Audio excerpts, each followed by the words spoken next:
Now to a wild story out of Florida, a frantic 20-mile police chase near Miami that ended with a shootout on a busy highway.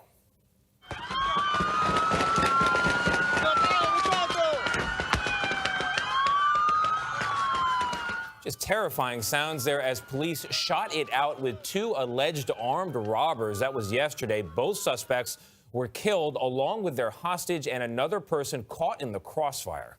Our lead national correspondent, David Begnaud, is at the scene in Miramar, Florida. David, good morning. That video, my goodness. Tony, you look at that video and you wonder how the person who recorded it was able to keep their composure given what was happening right in front of them. Our CBS Miami station reports as many as 200 rounds may have been fired by police at the UPS van in order to take down the suspects. Remember, this all happened in 5 o'clock traffic. It started south of here at a jewelry store. The suspects went in, attempted to rob it, got into a shootout with the gun with the store owner, then hijacked the UPS van. They start driving north, and apparently they put the hostage, the UPS driver, in the middle of the front part of the truck. He's on his knees during the chase, which ends right here when the suspects hit traffic and they could go no further. And that's when the cops moved in. Police swarmed the busy intersection in Miramar, Florida, as they closed in on the two armed suspects and the driver they had abducted.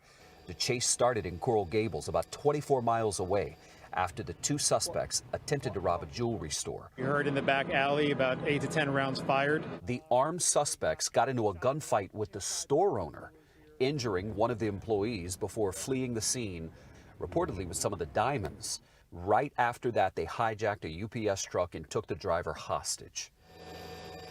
They led police on a high-speed chase, swerving around vehicles multiple times to avoid capture. But when they hit bumper-to-bumper traffic, they had no option but to stop.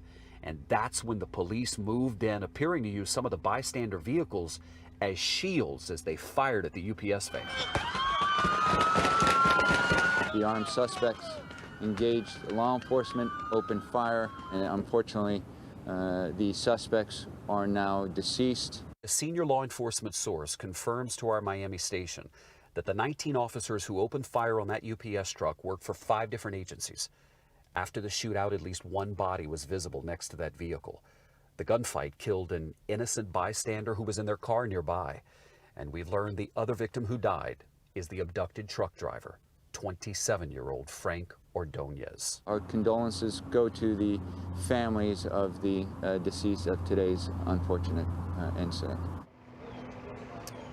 Yesterday was apparently Frank's first day as a solo truck driver. He had just completed his training. Listen, there are a lot of people this morning, many of them on social media, raising questions about whether the police were right to fire as many shots as they did into open traffic with a lot of bystanders. Anthony, the head of the local police union, the Miami-Dade Union, was very clear in telling the Miami Herald the suspects opened fire first, and that's why the officers did what they did. A very scary scene. Thank you.